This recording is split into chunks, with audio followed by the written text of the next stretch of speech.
Alden Richards at Maine Mendoza, kaya raw lampasan ang Hello Love Again. Matatapos na ang mga promotion ng movie ni Alden Richards at malapit na rin matapos ang pagsasama nila ng kanyang leading lady.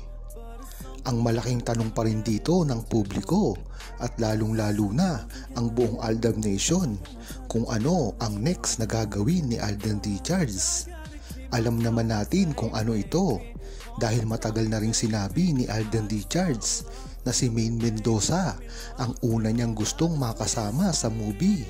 At kung hindi nga lang nag-break si Catherine Bernardo at Daniel Padilla, ay malamang ang nasa promotion ngayon na kasama ni Alden Richards ay walang iba kung hindi si Maine Mendoza. At dito na rin papasok na kayang-kayang lampasan ni Alden Richards at Maine Mendoza kung ano man ang tinatamo ngayon ng movie nila. Kung matatandaan nyo, kala dati natin ay hindi na mapapantayan pa ang Hello Love Again ni Alden Richards at Maine Mendoza noong part 1. Ngunit isang dalawang mag-asawa ang nakabreak ng record na ito. Walang iba kung hindi si Marian Rivera at Dingdong Dantes. Kaya hindi na nakapagtataka na kayang-kaya rin buwagin ni Alden Richards at Maine Mendoza ang record na ito. Alam kasi natin na ang unang pagtatambal ni Alden Richards at Maine Mendoza ay napakalaki rin sa box office. Ngunit napakahina pa ng movie industry dati. Hindi tulad ngayon na napakarami na sa social media ang naglalabasan para sa magiging promotion. Kakabit pa neto na talagang gustong-gusto na ng sambayan ng Pilipino at Aldab Nation ang gagawing pagsasama ni Maine Mendoza at Alden Richards. Napakarami din kasing kontrobersya ang bumabalot sa kanilang relasyon. Kaya alam natin at ng buong Aldab Nation na talagang ito ay ang makapipigil at makalalampas kung ano man ang itinatamo ng movie ngayon ni Alden Richards. Ayon kay China Guevara, mas maganda nga kung i-renew ni Alden Richards at Maine Mendoza ang kanilang pagpapakasal. Kung matatandaan nyo, ay dati pa ito nangyari at walang pumapansin dito. Kaya naman talaga na binabaliwala lamang ito ng publiko at madali pang asahan at palabasin ng bashers na ito ay walang mga katotohanan kahit alam pa ng buong Aldab Nation ang mga pangyayaring ito. Preskong-presko nga sa kanilang mga utak kung ano ang nangyari sa araw na iyon. Hindi lang kasi isang beses ikinasal si Alden Richards noong kapanahunan pa ng Kalye-serye. Kung matatandaan nyo ay nakasal sila ng 2 beses sa isang araw.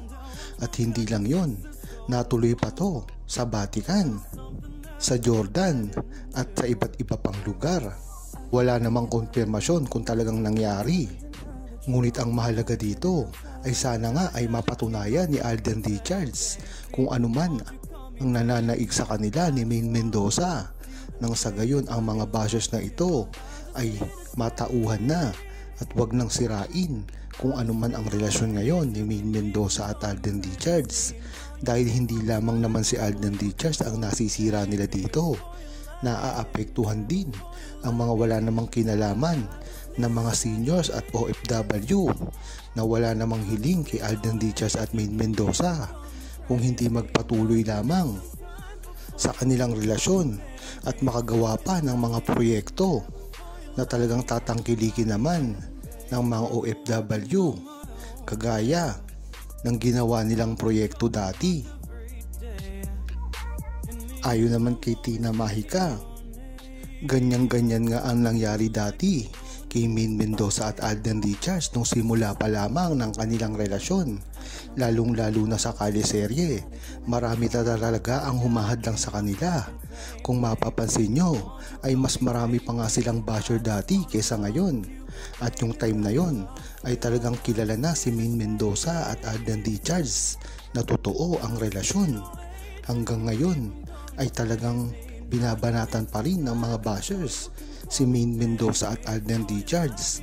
Isa lamang ang ibig sabihin nito, na talagang hindi pa rin nawawala ang powers ni Maine Mendoza at Alden Richards pagdating sa publiko. Dahil kung talagang nalaos ka na at wala nang tumatangkilik sa'yo, ay hindi ka napapansinin. Ngunit pagkita mo sa mga social media, ay makikita mo pa rin ang lakas ni Alden Richards at Maine Mendoza. Gaya nga ng nasabi ng buong Aldab Nation, na talagang susuportahan pa rin nila si Maine Mendoza at Alden Richards kahit na anong mangyari. Ngayon pa kaya na talagang alam na at lumalaban na si Alden Richards at Maine Mendoza, lalong lalo na rin ngayon na gusto na nilang gumawa ng pelikula para na rin isang maging regalo ito sa buong Pilipino at Aldab Nation, na siya namang talagang kailangang suklian ni Alden Richards at Maine Mendoza. Hindi naman kasi biro ang pinagdaanan ng buong Aldab Nation, na dati pa lamang ay nakasuporta na sa kanila at kailanman ay hindi na ito magbabago.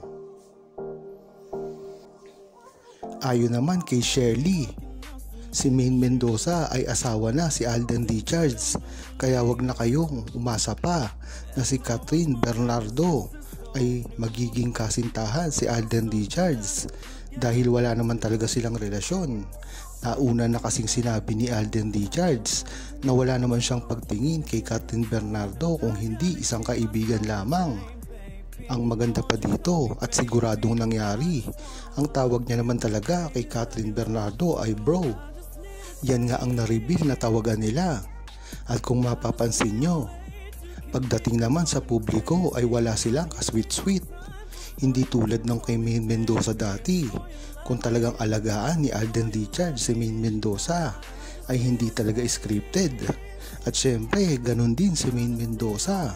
Pag nakikita mo namang mag-alaga kay Alden Richards ay makikita mo talaga na genuine at totoo. Kung ano man ang feelings ni Maine Mendoza noon ay nagre-reflect kung gaano niya talaga kamahal ang isa't isa. Kahit pasirain sila, ay hindi nila ito pinapalampas. Yan nga ang napakagandang katangian dati ni Maine Mendoza at Alden Richards, na hindi pa rin nawawala hanggang ngayon. Kaya nga napakatatag ng kanilang relasyon, at kahit anong gawin pa ng mga bashers ay hindi nila ito masisira.